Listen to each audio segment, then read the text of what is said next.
صلاۃ محمد و آل محمد، اللہم صلی علی محمد و علی آل محمد۔ واقعہ کربلا اس سے ریلیٹڈ نہیں ہے کہ جی ان کے اوپر پانی بند ہو گیا، ان کے اوپر ظلم ہوا، کتنے بندے شہید ہوئے، یہ سیکنڈری چیز ہے۔ اصل چیز ہے کربلا ہوئی کیوں نبی علیہ السلام کی محنت کو 50 سال کے اندر اس لیول تک پہنچا دیا گیا کہ ہزاروں صحابہ زندہ ہیں اور نبی صلی اللہ علیہ وآلہ وسلم کی پوری اولاد ذبح کر دی جاتی ہے۔ ہم تو یہ کہہ نہیں رہے کہ کیسے ذبح کیا انہوں نے، آری چلائی تھی یا تلوار چلائی تھی، یہ تو واقعہ کربلا تو سب کو پتہ ہے، ان کی شہادت بھی سب کو پتہ ہے۔ جامعہ ترمذی میں حدیث ہے حسن و حسین جنتی نوجوانوں کے سردار ہیں اور ان کی والدہ جو ہے وہ جنتی عورتوں کی سردار ہیں، اور المستدل حاکم میں حدیث ہے حسن و حسین جنتی نوجوانوں کے سردار ہیں اور ان کے والد ان سے بھی بہتر ہیں۔ تو یہ تو ڈیفینٹ حدیثیں ہیں، یہ تاریخ تو نہیں ہے، نبی علیہ السلام کے فرامین ہیں۔ تو ان کی موجودگی میں ان کے ساتھ یہ کچھ کیا جائے تو ہم نٹی گریٹیز میں نہیں پڑھتے، ہم اس تھیم کے اوپر کہ یہ کون سی چیز تھی جس نے خلافت راشدہ کو ملوکیت میں بدل دیا، ہم اس تھیم کے اوپر بات کرتے ہیں۔ ہم کہتے ہیں چھوڑ دیں، بندے ہندے چھوڑیں، الٹیمیٹلی کیا نکلا ہے، کس کی وجہ سے ہوا ہے، وہ تو احادیث کی کتابوں میں موجود ہے۔ ہم کب کہہ رہے ہیں خفیہ کیمرے لگا گئے جی کس نے گولی پہلا تیر کس نے چلایا، یہ وہ ہم تو بتا رہے کس کے دور حکومت میں ہوا اور ان کا اپنا کردار کیا تھا، اس کو کس طریقے سے لا کے تخت پہ بٹھایا گیا، وہ ساری کی ساری چیزیں تو سامنے ہیں۔ وہ تاریخ کی کتابیں نہیں ہیں، حدیث کی کتابیں ہیں۔ اگر آپ کہتے ہیں کہ بخاری مسلم سے ہم نے صرف رفع الیدین کی حدیثیں لینی ہیں یا ایمانیات کی حدیثیں لینی ہے اور باقی جو بخاری اور مسلم میں آل امیہ کی بدماشیوں کو ننگا کیا گیا ہے وہ ہم نے نہیں لینی ہے، تو سر پھر آپ اپنے آپ کو کلیئر کٹ، پھر ہم آپ سے واقعہ کربلا نہیں ڈسکس کریں گے، حجیت حدیث میں بات کریں گے۔ آپ کو اپنے آپ کو منکرین حدیث کہنا پڑے گا، یہ آپ اسکروٹنگ کیسے کریں گے؟ اس سے بڑی بات مجھے یہ بتائیں کہ عظمت صحابہ بڑی چیز ہے یا عظمت محمد رسول اللہ صلی اللہ علیہ وآلہ وسلم؟ تو بریلوی یہی تو رونا رو رہے ہیں، وہ کہہ رہے ہیں جی قرآن میں تھوڑی آیات ہیں، آپ پھر مڑ مڑ کے پڑھتے ہیں قل انما انا بشر مثلکم، اس میں تو نبی علیہ السلام کی تنقیص ہو رہی ہے۔ تو ہم ان کو کیا کہتے ہیں کہ تنقیص مقصد نہیں، نعوذ باللہ، نہ ہو رہی ہے، آپ افضل البشر ہیں لیکن آپ کی سپیشیز بشر ہے، یہ ہم اپنا عقیدہ سمجھتے ہیں، وہ اس کو تنقیص شمار کرتے ہیں۔ تو پھر اس وقت آپ بھی بریلویوں کی بات مان کے تو یہ آیات پڑھنا چھوڑ دیا کریں۔ آپ کہتے ہیں نہیں آیات ہے کیوں نہ بیان کریں، تو ہم بھی کہتے ہیں احادیث ہے کیوں نہ بیان کریں کہ صحیح بخاری میں حدیث ہے 2812 عمار کو ایک باغی جماعت قتل کرے گی، وہ جماعت دوزخ کی طرف بلا رہی ہوگی اور عمار ان کو اللہ اور جنت کی طرف بلا رہا ہوگا۔ اب اس کے نرغے میں جو آتا ہے وہ آئے، میں اپنے نبی سے ٹکر لے لوں آپ لوگوں کے منہ کا خیال رکھتے ہوئے کہ میں نبی علیہ السلام کو کہوں کہ آپ نے کیوں ایسی بات کر دی کہ مولا علی کے مخالفین کو آپ نے دوزخ کی طرف بلانے والی جماعت کہہ دیا، تو لیں آپ ٹکر، جائیں سیدھا دوزخ میں، اور تھوڑی جرت کریں، آپ یہ کہا کریں کہ اے اللہ، اپنے لیے کہا کریں کہ اللہ تعالیٰ آپ کا حشر یزید اور یزید کے آباء و اجداد کے ساتھ کرے اور اس کی اولاد کے ساتھ۔ ہم کہتے ہیں کہ اللہ تعالیٰ ہمارا حشر جو ہے وہ مولا حسن حسین، مولا علی علیہ السلام اجمعین اور اہل بیت کے ساتھ کرے، آمین۔ اور آپ میں تو اتنی جرت نہیں آپ یہ بات بھی کر سکیں کیونکہ ان کو پتہ ہے۔ تو نبی علیہ السلام کی احادیث کو بیان کرنے کو یہ سمجھتے ہیں کہ جی اس سے مصیبت کھڑی ہو جائے گی، تو اپنے آپ کو منکرین حدیث ڈکلیئر کریں، پھر حجیت حدیث کا مقدمہ ڈسکس ہوگا، پھر کربلا نہیں ڈسکس ہوگی۔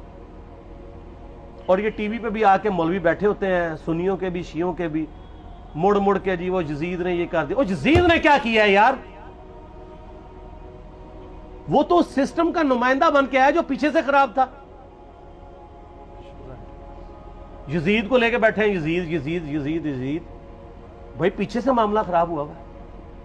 اگر نہیں یقین آتا تو یہ بخاری مسلم کی میں نے آلموسٹ 200 سے زیادہ احادیث مین سٹریم کی کتابوں سے اکثر بخاری مسلم جمع کیے، پڑھے، اور سر میں نے تو ان کو چیلنج دیا ہے یہ حدیثیں پڑھ کے نا اپنے ممبروں سے صرف ان حدیثوں کی تشریح اپنی پبلک کے سامنے کر دیں، نہیں کر سکتے، تو وہ لعنت کے مستحق تو ہو رہے ہیں نا، حق چھپا کے، اور قیامت دن کے منہ پہ لگام ڈالیے، اور پھر مڑ مڑ کے کہتے ہیں نہیں جی وہ کچھ چیزیں خاص ہوتی ہیں وہ عوام الناس کے سامنے نہیں کرنی چاہیے، وہ صحابہ کرام بھی بعض اوقات ایسی باتیں پبلکلی نہیں کرتے تھے، میں نے اس کے اوپر بڑا ایک میرا کلپ ہے یوٹیوب پہ، مولا علی سے متعلق 5 جھوٹ، تو میں نے کافی ساری چیزیں اس میں ڈسکس کی ہیں. لیکن میں یہ کہتا ہوں کہ اللہ کے بندو، جو چیزیں نبی علیہ السلام نے منع کی ہیں بیان کرنے سے، وہ تو ہم ڈسکس کر بھی نہیں رہے. میں نے آج تک آپ کو منافقین کے نام بتائے؟ آپ نے حذیفہ ابن یمان کو بتائے تھے نا آپ صلی اللہ علیہ وآلہ وسلم نے، صحیح بخاری میں آتا ہے. تو میں نے آپ کو بتائے، آپ رازدار رسول تھے، ختم ہوگی بات. میں نے کبھی ڈسکس کی ہے؟ اگرچہ میں نے صحیح مسلم کی حدیث 7035 نمبر ڈسکس کی ہے کہ نبی علیہ السلام نے فرمایا میرے صحابہ میں 12 منافق ہیں، وہ کبھی بھی جنت میں داخل نہیں ہوں گے یہاں تک کہ سوئی کی ناکے سے اونٹ نہ گزر جائے، اور ان میں سے 8 ایسا ہے جس کی کمر پہ دوبیلا پھوڑا نکلے گا. میں نے آج تک آپ کو بتایا کہ کس کس کی کمر پہ دوبیلا پھوڑا نکلا اور اس کی موت اسی پھوڑے میں ہوئی ہے؟ بتایا؟ تو میں تو وہ چیزیں ڈسکس بھی نہیں کر رہا، میں وہ چیزیں ڈسکس کر رہا ہوں جو نبی علیہ السلام نے علامات النبوہ میں بتائی ہیں. یہ امام بخاری حدیث نبوت کی دلیل کے چیپٹر میں لے کے آئے ہیں، اور امام بہقی نے 3500 احادیث پر مشتمل ایک کتاب لکھی ہے دلائل النبوہ، کہ ہم نبی صلی اللہ علیہ وسلم کو نبی کیوں مانتے ہیں، اس کے اوپر. اور اس میں یہ ساری حدیثیں عمار بن یاسر کے قتل والی لے کے آئے ہیں، بتانے کے لیے کہ دیکھیں ہمارے نبی علیہ السلام کی نبوت کی دلیل ہے کہ آپ نے اپنی وفات کے آلموسٹ 30 سال کے بعد ہونے والے واقعے کو پہلے ہی بتا دیا. یہ حدیثیں چھپانے والی نہیں، بیان کرنے والی ہیں، علامات النبوہ کی حدیثیں ہیں. آپ کہتے ہیں چھپائیں. اگر کوئی حدیث دنیا میں نہیں چھپائی جا سکتی نا تو علامات النبوہ والی حدیث ہے، کیونکہ وہ تو نبی صلی اللہ علیہ وسلم کی نبوت کو جسٹیفائی کرتی ہے. ورنہ میرا ایک معصومانہ سوال ہے کہ نبی صلی اللہ علیہ وسلم نے یہ باتیں کر کے ان کے زوم میں نعوذ باللہ امت کو مصیبت میں ڈال دیا. آپ نے خود ہی فرمایا کہ یہ ہوگا. کیوں فرمایا آپ نے؟ میں تو بیان کر کے مجرم ہوں. تو جس نے مجھے خبر دی ہے ان کے بارے میں آپ کا کیا خیال ہے؟ یہ مسند احمد کی حدیث یہ میں نے گھر بیٹھ کے بنائی ہے کہ میری بیوی کا کیا حال ہوگا جس پہ ہوب کے کتے بھونکیں گے. تو سیدہ عائشہ سے مجھ سے زیادہ نبی علیہ السلام کو محبت تھی، لیکن آپ اللہ کے پیغمبر تھے، آپ نے اپنے گھر کی خبر بھی نہیں چھپائی، بتا دی کہ یہ ہوگا. اور اس سے بڑھ کے آپ صحیح بخاری میں دیکھیں عمار بن یاسر کا خطبہ ہے. میں نے یہ سارا، پریشان نہیں ہونا، یہ ریسرچ پیپر میں سارا کچھ موجود ہے، اور کوئی چیز بھی ایسی نہیں جو اس میں سکپ ہو. صحیح بخاری میں خطبہ ہے کہ عمار بن یاسر کو مولا علی نے بھیجا کوفے میں. کوفے والے نیوٹرل ہو گئے تھے کیونکہ بصرہ سے سیدہ عائشہ آ رہی تھیں، اور وہاں پہ انہوں نے کہا نہ ہم سیدہ عائشہ کا ساتھ دیں گے نہ مولا علی کا دیں گے. تو عمار بن یاسر کو تیار کرنے کے لیے، یعنی وہاں کے جو عوام تھی اس قتال کے لیے، مولا علی نے بھیجا. تو سیدنا عمار بن یاسر نے وہاں پہ کوفے کے منبر پہ خطبہ دیا. بخاری کے الفاظ ہیں، اوپر والی سیڑھی پہ عمار بن یاسر نے حسن ابن علی کو بٹھایا، حالانکہ حسن ابن علی سے 4 گنا بڑی عمر تھی عمار بن یاسر کی، 90 پلس ہو چکے ہوئے تھے، 3-4 گنا ان کی عمر تھی. لیکن اہل بیت کا احترام کیا، خود نچلی سیڑھی پہ بیٹھے. بخاری کے الفاظ ہیں کہ اے لوگو اللہ نے تمہیں آزمایا ہے، ایک طرف دنیا اور آخرت میں تمہارے نبی کی بیوی ہے سیدہ عائشہ، دنیا اور آخرت میں، یعنی عزت اپنی جگہ قائم. یہاں لوگ سمجھتے ہیں کسی کی غلطی آ گئی تو پتہ نہیں کیا ہو گیا. وہ یار اس کا مرتبہ اپنی جگہ ہے، غلطی اپنی جگہ ہے، پیغمبر نہیں ہے وہ. اور دوسری طرف علی ابن ابی طالب ہے. اللہ اب دیکھے گا تم عائشہ کی اطاعت کرتے ہو یا اللہ کی. علی کی نہیں، اللہ کی. کیوں؟ یا ایھا الذین آمنوا اطیعوا اللہ واطیعوا الرسول واولی الامر منکم. ان کا اولو الامر مولا علی ہیں، ان کی اطاعت واجب ہے. یہ اللہ نے آزمایا ہے کہ اللہ کی اطاعت کرتے ہو یا عائشہ کی. اور آپ حیران ہوں گے، یہ حدیث امام بخاری حضرت عائشہ کی فضیلت والے چیپٹر میں لے کے آئے ہیں. اگر امام بخاری مشورہ کر لیتے نا ناسبیوں سے تو انہوں نے کہا تھا سر آخری صحیح رکھو، پچھلے والا رہن دو، بلکہ پچھلے والا رکھو آخری والا رہن دو. کہ عائشہ دنیا اور آخرت میں، وہ حدیث گھڑنے کا میں آپ کو طریقہ بتاتا ہوں، کاٹ چھانٹ کرنے کا. وہ آدھی حدیثیں لکھتے ہیں نا، آدھی حدیث ایسے لکھتے ہیں امام بخاری کہ سیدہ عمار ابن یاسر نے خطبے کے دوران فرمایا کہ سیدہ عائشہ دنیا اور آخرت میں تمہارے نبی کی بیوی ہیں بس. لیکن امام بخاری نے پوری حدیث لی ہے, آگے وہ بھی ڈالا ہے کہ اللہ آزما رہا ہے کہ عائشہ کی اطاعت کرتے ہو یا اللہ کی, جیسے آپ کے علماء کر رہے ہیں.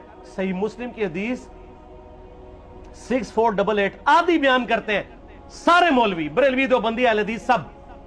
میرے صحابہ کو برا مت کہو, اگر تم میں سے کسی نے احد پہاڑ کے برابر بھی سونا خیرات کر دیا اور میرے صحابہ نے ایک مد یعنی 600 گرام خیرات کی, آدھا کلو, اس کے آدھے کو بھی نہیں پہنچ سکتا بس. حالانکہ یہ مسلم کی حدیث سٹارٹ اس سے ہوتی ہے کہ عبد الرحمن بن عوف کو خالد بن ولید نے گالیاں دی جھگڑے کے دوران, حالانکہ دونوں مسلمان تھے, دونوں صحابی تھے. آپ نے حضرت خالد بن ولید کو بلا کے ڈانٹا, فرمایا تم میرے صحابہ کو برا مت کہو. تو خالد بن ولید نے تو آگے سے نہیں کہا حضور میں بھی صحابی ہوں.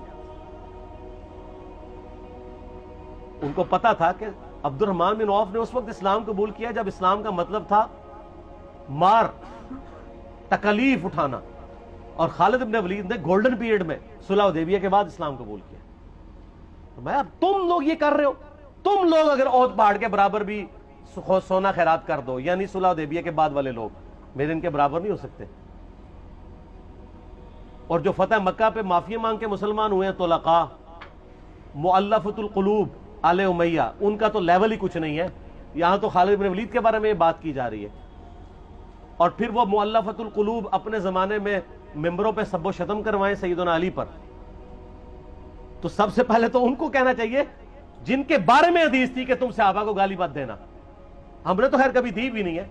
اور میں یہ آخری جملہ ان کو ایسا بولتا ہوں کہ جو ان کے دماغ تک ڈرل کر جائے گا, کہ آل امیہ نے جو کچھ اپنے دور کے اندر سیدنا علی کی گستاخیاں کی ہیں نا, ہم نے تو ویسی کوئی ایک گستاخی بھی آل امیہ کے بارے میں نہیں کی ہے. میں نے آج تک آل امیہ کے اوپر بائی نیم کسی کے اوپر لعنت کی ہے؟ حالانکہ یہ مولا علی پہ کرتے رہے. یہ ہے لعنتی خود ہو گئے نا, جب مولا علی پہ لعنت کی تو لوٹ آئی.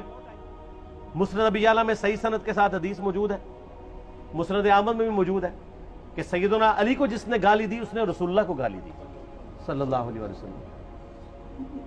جب ام سلمہ نے کہا تھا, شیخ زبیر صاحب نے اس کو تحکیم میں صحیح لکھا ہوا ہے فوٹ نوٹ کے اوپر, کہ لوگوں تمہارے ممبروں پر رسول اللہ کو گالیاں دی جاتی ہیں, تو انہوں نے کہا معاذ اللہ, ہم کب کہیں گے, ایسا نہیں ہو سکتا. تو ام سلمہ نے کہا تم لوگ علی اور اس سے محبت کرنے والوں پہ گالی گلوچ نہیں کرتے ہو کیا؟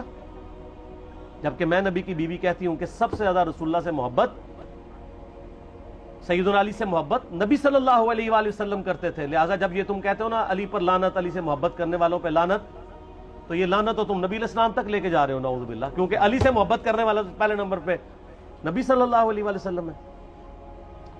اور پھر کہتے ہیں سب کا مطلب تنقید ہے. اور نہ, پرانیاں گلاں, پرانے بابے, پرانے بزرگ, جھوٹے ہو.